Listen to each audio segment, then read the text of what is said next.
Danes si bodo na festivalu duševnega zdravja obiskovalci lahko ogledali več kot 45 stojnic, kjer se predstavljajo različni izvajalci storitev s področja duševnega zdravja, organizacije, ki jim je duševno zdravje blizu.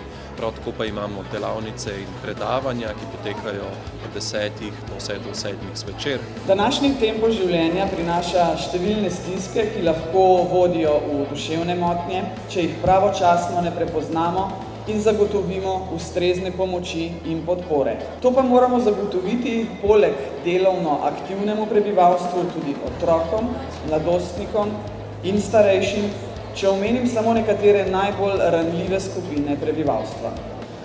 Takojšnja strokovna pomoč je zato ključnega pomena. Želeli bi opozoriti na duševno zdravje starejših in sicer skupine prebivalstva, ki je včasih malo potisnjena na rob.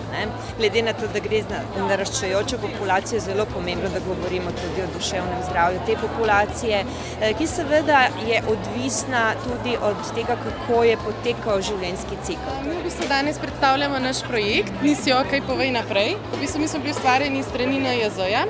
V času korone je bila v bistvu ustvarjena raziskava, kjer je bilo dokazano, da dejansko se veliko mladih znajde v duševnih stiskah, si ne najdejo pomoči, ne vejo, kje jo poiskati, ne vejo, kako priti do nje. In v bistvu smo zato tukaj se ustvarjali, da razbijemo malo teh mitov o duševnem zdravju, o duševnih motnjah in tako naprej in da dejansko mladim pomagamo poiskati pomoč, ki jo potrebujejo. Če pogledamo samo zdravje, moramo skrbeti za dva elementa. Prvo je, se pravi, naše telo.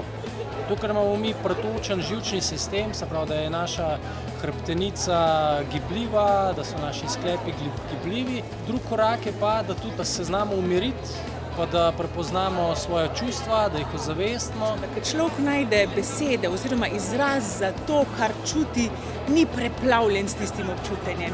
In to, da se nekako odmakneš iz tiste situacije, ti pomaga, da od daleč mogoče malo bolj objektivno vidiš na tisto težavo ali pa problem in jo potem nekako lažje tudi razvozlaš.